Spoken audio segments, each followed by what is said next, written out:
Hello, it's Moonlander back with another movie review. And today we're going to be looking at this Hot Summer Nights movie. Hide this.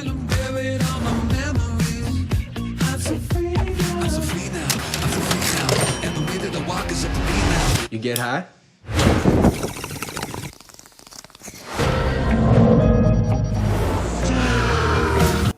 This one's $6.99 on VOD, at least it was on Amazon. And now, this movie is written and directed by this Elijah Bunham. And when you look at his IMDb page, there is like literally nothing, not even a short film or a TV episode in any category. But anyway, which I found really surprising. But yeah, the reason I watched this movie was not so much the poster. The price tag intrigued me. I was like, well, they think this is worth $6.99 to rent. So I watched the trailer. Daisy, sweetheart, play something celebratory. And as you can see, it looks promising, and it's by this A24 or 2 for whatever. So Hot Summer Nights does everything it possibly can to bring you to 1991 Cape Cod, Massachusetts.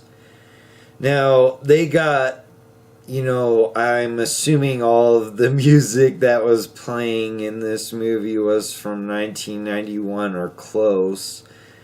But some songs I didn't recognize. But let me tell you, there's a lot of songs played in this movie.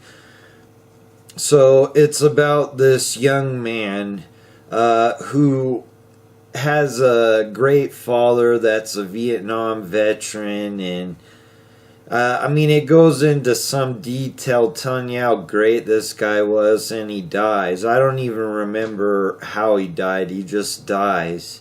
And so it troubles this young man, our main character, and he gets sent to his aunt who lives in Cape Cod in Massachusetts during the summer of '91. And it's really odd because this aunt's like not even a character in the movie. She's like just a person that like just walks by maybe once or twice for a brief moment. So that was an interesting decision. But anyway, he goes there, he befriends a marijuana dealer and wants to join him, and he secretly dates this guy's sister. And this sister wants nothing to do with him because he deals marijuana. And their mom's last dying wish was for him to stop. So our main character is like stepping in all kinds of crap. Basically, he's lying to this woman that's like way too good looking for him. And doing the thing which she hates that her brother does.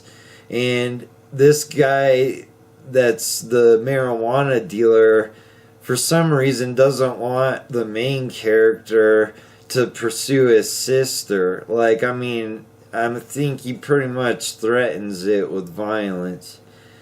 But, yeah, so the good things about Hot Summer Nights is, I suppose it's entertaining in a way. Now, if you were in 1991 and you were chasing women and doing drugs, and maybe you were selling drugs, and you'll probably love this movie.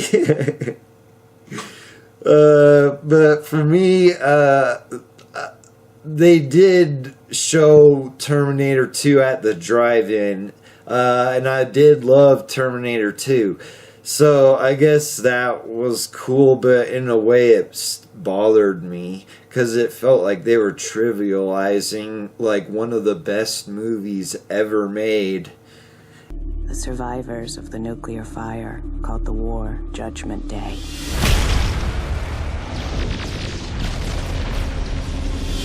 Look, so let's talk about the things I didn't like. I mentioned the music before. Look, I get playing this music to give you the feel for the era, but they go way too far with it. It becomes obnoxious where every scene has a song playing and you're just like, I mean, it feels like they're not trying very hard. And they're taking the easiest method to bring you to 91. And I would have to say that the involvement of the father, it says it's based on mostly true events. Well, what that means, I have no idea, because anytime a movie's based on true events, you can pretty much assume it's not mostly. And this one doesn't even bother to try to fool you into thinking it's completely true. So I found that obnoxious. And also, I don't understand the inclusion of the father and what I don't know how I feel about that. It almost seems pointless. Like, I don't even know why they chose that as the preface to the story. And then, for some godforsaken reason, they have like a 12-year-old boy narrating the story. And I don't feel like this is a major spoiler, but at the very end, you finally see how he connects to this story at all. And it's because he saw the sister on the night that the movie ends. Big deal. And so you gotta listen to this like 12-year-old tell you this story. And I think he's talking about like vaginas and stuff. Like, it's retarded. So my final thoughts on Hot Summer Nights is I did get some enjoyment out of this, and I did forget to mention it does have Thomas Jane, and I don't know, sometimes I like him, sometimes I don't like the material he's in, but his role's alright in this movie, but yeah, it's fun, but only so much. And look, I'll give it a 7 out of 10 just because it is a quality movie. It's just not appealing to me, but some people might really love this movie. So I'm gonna give it a 7 out of 10, and I mean, I suggest it if 1991 holds any relevance to you as your youth or growing up, or maybe you're a young adult, and maybe that you'll find a little bit of nostalgia in this movie, but not me. And yeah, so alright, you guys, that'll do it for this one. I'll see you on the next review.